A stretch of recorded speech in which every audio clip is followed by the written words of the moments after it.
Donc la question que je me suis posée, c'est qu'est-ce qui fait qu'une personne a l'énergie ou pas? Et qu'est-ce qui se passerait si j'expérimentais de gérer mon énergie intérieure?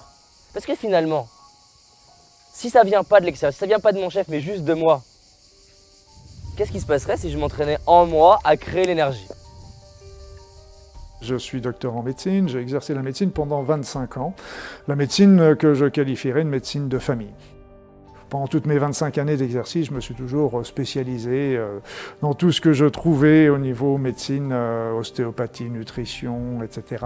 J'ai regardé aussi pas mal la symbolique des maladies, la PNL, je me suis beaucoup intéressé aux effets de la prière sur la santé, aux prières toute religion confondue. Après ça, tout ce qui était aussi puissance de l'esprit et puissance de l'énergie. Et c'est vrai que je voulais trouver vraiment des solutions complémentaires, je dis bien complémentaires, à la médecine conventionnelle pour aider mes patients à s'en sortir du mieux qu'on pouvait.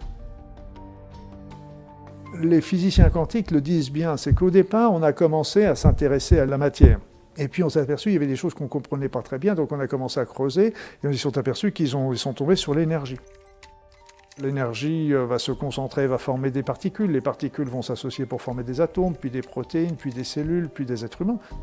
Mais aussi, quand on a commencé à voir que l'énergie et la matière, c'était la même chose, en fin de compte, c'était deux aspects différents du même élément, un peu comme peut être la vapeur et l'eau, eh bien à ce moment-là, on s'est aperçu que pour diriger tout ça, il fallait une information.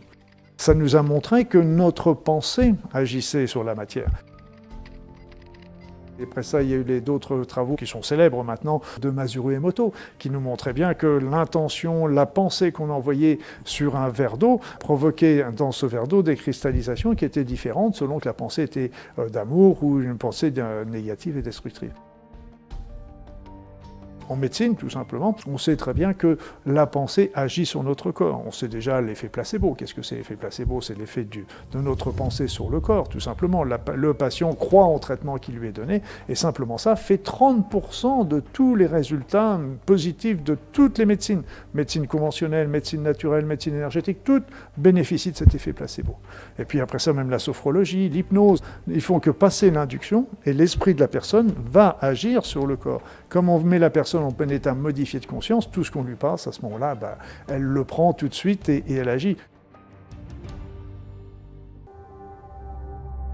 C'est ma pensée qui attire les situations. Donc déjà, on prend conscience que ma pensée attire des situations.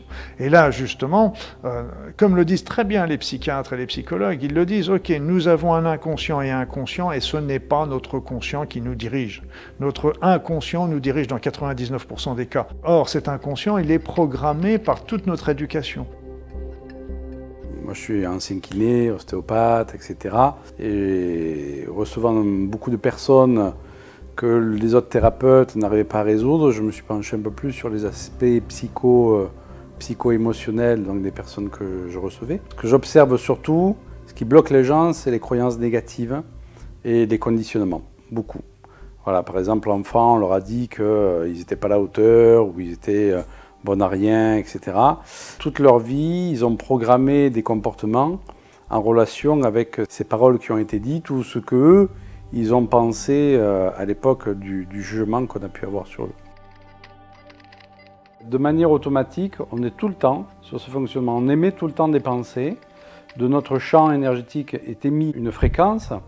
Et cette fréquence-là, en fonction de nos pensées, de nos mémoires, de nos conditionnements, elle va attirer notre réalité. Et par notre inconscient, nous créons beaucoup de choses, mais comme je dis aux gens, à notre insu. Vous êtes victime de vous-même.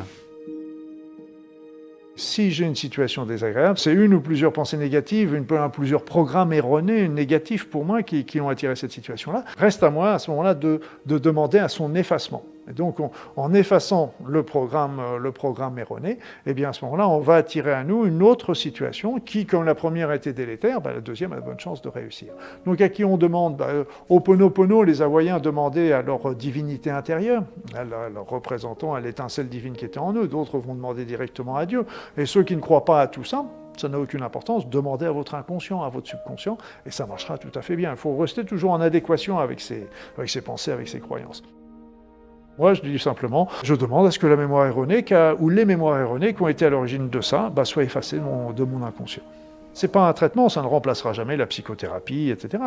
C'est une philosophie de vie qu'on peut utiliser largue à main nue pour améliorer notre quotidien. Et là, d'un seul coup, nous ne sommes plus des victimes. On n'est pas en train d'attendre que la vie passe, elle passe devant nous. Moi, j'en connais combien de personnes qui attendent toujours que quelque chose arrive dans leur vie.